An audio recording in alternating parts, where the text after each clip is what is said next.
এবার বাবার কাছে যে বলল, বাবা এমন এক ছেলের সন্ধান পাইছি, ছেলেটা খুব ভালো, আমাদের চেহারার দিকে তাকায় না, মাটির দিকে তাকিয়ে কথা বলে। আজকে এই লোক না থাকলে আমরা আমাদের ওটগুলোকে পানি খাওয়াতে পারতাম না। আর ভিনদেশী লোক, আমরা চিনিও না, আমাদের তো রাখাল লাগবে, আমাদের দেখভাল করার জন্য তো একজন সুপারভাইজার দরকার। এই ছেলেকে আপনি কাজে রেখে দেন।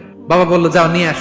মেয়ে দুজন যে বললো, আব্বার কাছে চলেন, আব্বা আপনার কথা বলবে, আপনার সাথে আলাপ করবে। মুসা আলাইহিস সালাম বললেন, ঠিক আছে, তোমরা পেছনে পেছনে যাও, আমি তোমাদের আগে আগে যাই। তোমরা আমাকে বলবা যে ডানে না বায়ে না সামনে। কি চরিত্র ছিল যাতে করে তাদের দিকে তাকানো না লাগে, মুসা আলাইহিস সালামের নজর যেন তাদের দিকে না পড়ে। মুসা আলাইহিস সালাম বললেন, আমি আগে যাই, তোমরা পিছন থেকে বলো ডানে না বায়ে, কোন গলি, কোথায় যাব। আল্লাহু আকবার। তো যাওয়ার পরে মুসা আলাইহিস সালামের সততা, এই বিশ্বস্ততা আর স্ট্রেংথ, শক্তি দেখে ওনাকে কাজে রেখে দিলেন মেয়ে দুটার বাবা।